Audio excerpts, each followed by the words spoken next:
দহিকতা সংৰক্ষিত বনাঞ্চলত উচ্ছেদৰ বাবে বনৰক্ষী আৰক্ষী আৰু কমাণ্ডো বাহিনীৰ টহল। গোৱালপাৰা জিলাৰ দহিকতা সংৰক্ষিত বনাঞ্চলত পুনৰ চলিব উচ্ছেদ অভিযান।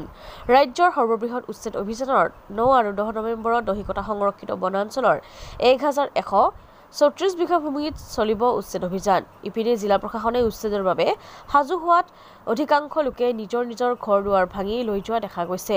গোৱালপাৰা জিলা প্ৰশাসন বিশাল কমাণ্ডো বাহিনীয়ে অঞ্চলটোত টহল আৰম্ভ কৰাত ৰাইজৰ মাজত আতংকময় পৰিস্থিতিৰ সৃষ্টি হৈছে। কোনো ধৰণৰ অপ্ৰীতিকৰ পৰিস্থিতিৰ যাতে সৃষ্টি নহয় তাৰ বাবে এনেদৰে কমাণ্ডো বাহিনীয়ে টহল দি আছে। হয়, এনেই আমি নটিচ 580 ঘৰক দিছিলোঁ।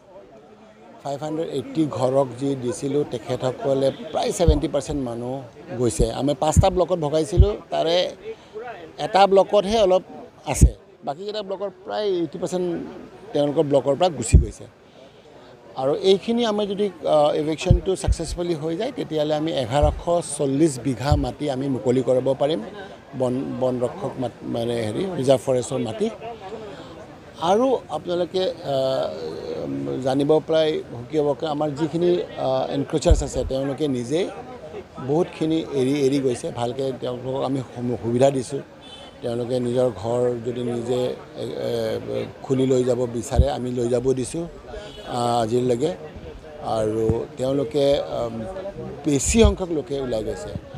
আৰু চবতকৈ ডাঙৰ কথা যে আমি ইয়াত নিজৰ খুচিমতে বা আমাৰ ফৰেষ্ট ডিপাৰ্টমেণ্টৰ এক্টৰ মতে ডাইৰেক্ট আমি কৰা নাই। মাননীয় আদালত আমাৰ অনাৰেবল হাইকোৰ্টে যি নিৰ্দেশ দিছে, ইয়াতে 3টা কেছ আছে।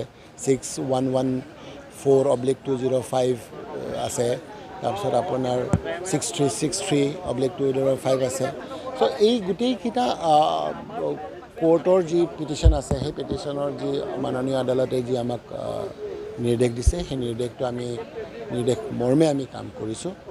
আৰু মই ভাবোঁ কোনো অপ্ৰিয় ঘটনা নোহোৱাকৈ ধুনীয়াকৈ পাৰ হ'ব, ভালকৈ।